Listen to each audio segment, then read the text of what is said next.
I want to talk about the author's word choice in the story Jamaica Louise James.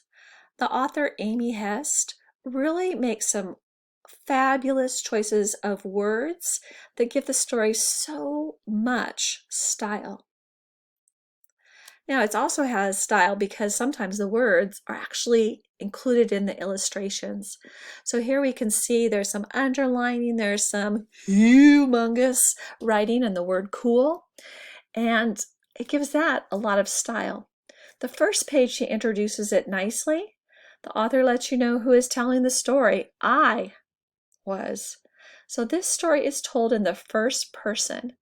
First person narratives, where the narrators call themselves I, because I is the pronoun that stands for them. Now, because this is narrated in the first person, we're hearing Jamaica Louise James' voice telling us the story. And so the author has written the words like she would say them. That's me. You better believe it. Want to hear my big idea? Sounds just like someone might talk to you. Now, when she says she's going to tell us the whole story, but we have to listen to the whole thing, we can really see by it goes on, and the author didn't just put 3 dots the second time, they put 4 to let you know she really drags out her story. I like how she lets us know how her family responds to her. Her mother might say, get to the point, or snap to it, baby. And that's another way of saying, hurry up and tell us the important parts. But Jamaica says, and this is a great picture for my brain, this image. But I like lacing up the details this way and that. And just like a shoelace goes from one side of your shoe and through that hole, and to the other side through the hole on the opposite side, and you pull it together and together, you're lacing up the details this way and that. So she pulls together all these different ideas and images and pictures to tell the whole story. She also includes details so we understand about her. Her artist pad has 100 big pages. Also, she has 5 colored pencils with a perfect skinny point. So those details really help us see this part of the story. Now, she talks sometimes like you're looking inside of her world, and she's drawn the pictures for you.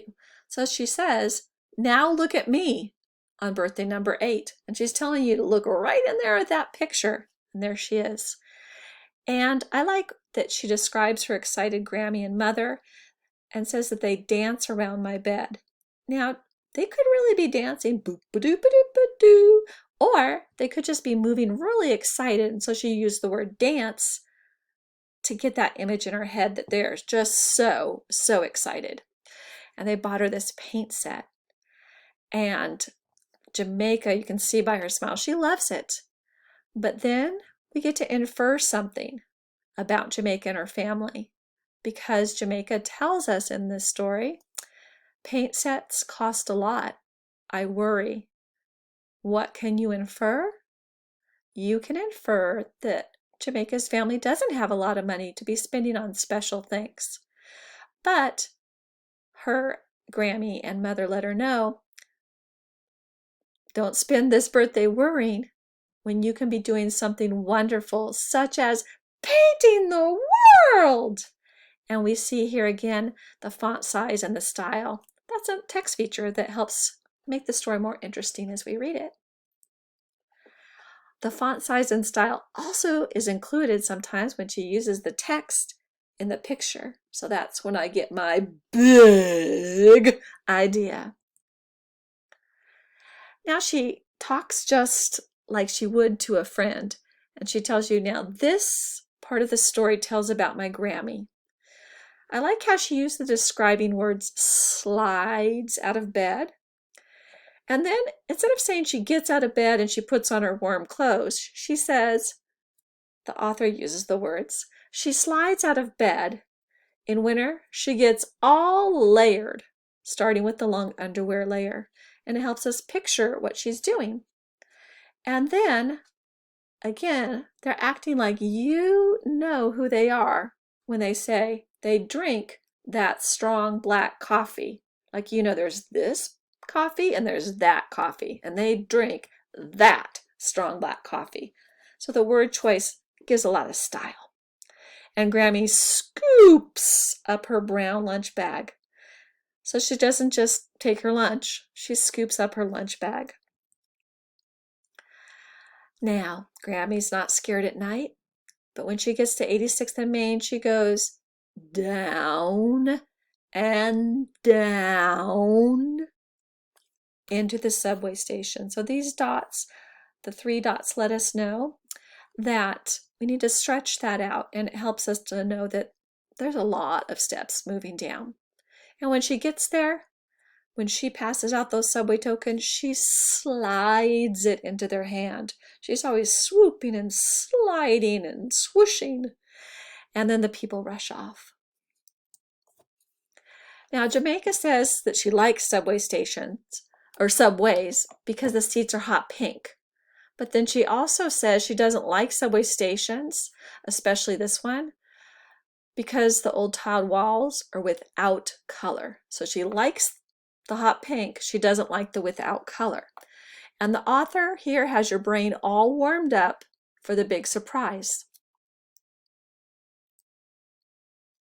So here she's at home, and Grammy's telling about the day, and she says she's talking about green hat lady or gentleman with the red bow tie. And why does Grammy call them green hat lady and gentleman with the red bow tie? Well, she's giving that as a title because she does not know their names. And you can see and you notice that these are capitalized right here because she's using these descriptions to stand in for the names.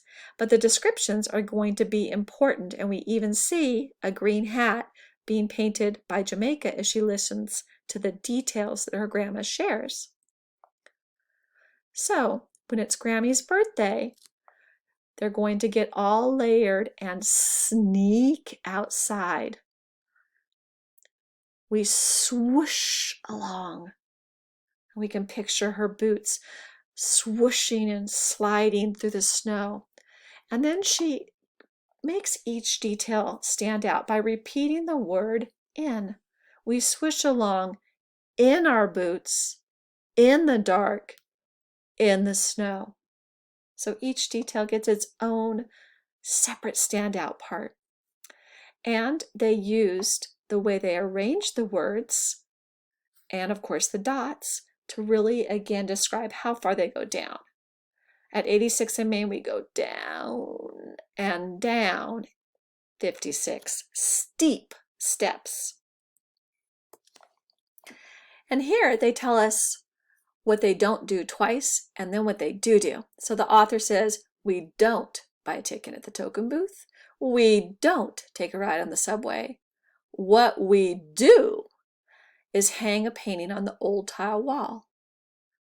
Then another, and another, and one more. So again, the author is separating to make it seem we can picture how it's going one and then another, and it accumulates. And before we know it, that station is all filled up with color. Remember before she said that the station was without color, and now they've filled it with color.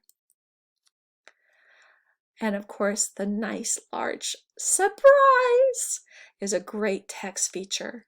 And also, Grammy comes clumping down the steps, and we know from that clumping, that's when your foot is